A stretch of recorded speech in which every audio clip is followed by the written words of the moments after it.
அஸ்ஸலாமு அலைக்கும் வரமத்துல்லாஹி வபரகாத்துஹு. அளவற்ற அல்லாஹ்விடம் நிகரற்ற அன்புடையனும் ஆகிய எல்லாம் அல்ல அல்லாஹின் அலருள் நம் அனைவரின் மீதும் என்றென்றும் நிறைவாக உண்டாவதாக, ஆமீன்.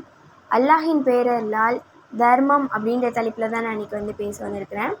ஹஜ்ரத் அபூதர்தா ரலியல்லாஹு அன்ஹு அவர்கள் அறிவிக்கிறாங்க, உங்களில் ஒவ்வொரு மனிதனின் பொறுப்பில் உள்ள அவரின் உடம்பின் ஒவ்வொரு மூட்டும் சீரான முறையில் இயங்க நன்றி தெரிவிக்கும் வகையில் தினந்தோறும் காலையில் ஒரு தர்மம் செய்வது கடமை. ஒவ்வொரு தடவையும் சுப்ஹானல்லாஹ் சொல்வதும் தர்மம் தான். ஒவ்வொரு தடவையும் அல்ஹம்துலில்லாஹ் சொல்வதும் தர்மம் தான். ஒவ்வொரு தடவையும் லா இலாஹா இல்லல்லாஹ் என்று சொல்வதும் தர்மம் தான். ஒவ்வொரு தடவையும் அல்லாஹு அக்பர் அப்படின்னு சொல்வதும் தர்மம் தான். நன்மையை ஏவுவதும் தர்மம் தான். தீமையை தடுப்பதும் தர்மம் தான். ஒவ்வொரு மூட்டுக்கும் சரியான முறையில் இயங்க நன்றி தெரிவிக்கும் விதமாக லுஹா நேரத்தில் 2 ரக்காத் தொழுவது போதுமானதாகும் என்று நபி ஸல்லல்லாஹு அலைஹி வஸல்லம் அவங்க சொல்கிறாங்க. மனிதனுக்கு 360 மூட்டுகள் இருக்குது.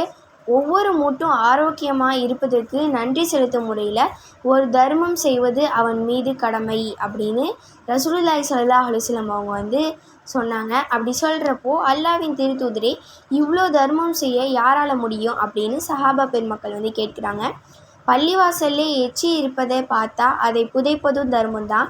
வழியில் கிடக்கும் இடையூறு தரும் பொருட்களை அகற்றுவதும் தர்மம்.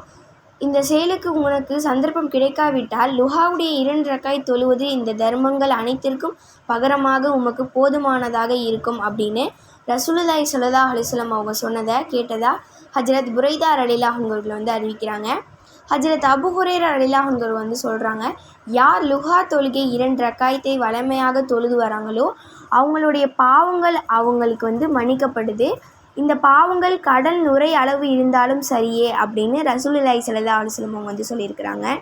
ஹஜ்ரத் அபூதர்தா ரலியல்லாஹு அன்ஹு சொல்கிறாங்க, யார் லுஹா தொழுகை 2 ரக்காத் தொழுதாங்களோ அவங்க அல்லாஹு தாலாவை இபாதத் செய்வதை விட்டு மறந்தவர்களில் எழுதப்பட மாட்டாங்க. யார் 4 ரக்காத் தொழுதாங்களோ அவங்க வணக்கசாலிகளில் எழுதப்படுவாங்க.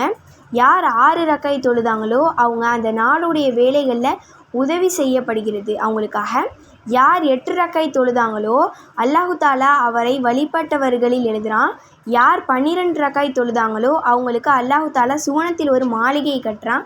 ஒவ்வொரு பகலிலும் இரவிலும் அல்லாஹு தாலா தன் அடியார்களின் மீது பேரருளை பொழிபவனாகவும் தர்மம் செய்பவனாகவும் இருக்கிறான்.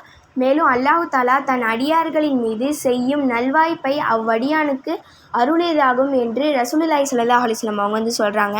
அவ்வளோதான். இன்ஷா அல்லாஹ் இன்னொரு ரம்மியான கருத்தோடு உங்களை சந்திக்கிறேன். மறக்காமல் நம்ம சேனல் தினம் ஒரு ஹதீஸை சப்ஸ்கிரைப் பண்ணி வச்சுக்கோங்க.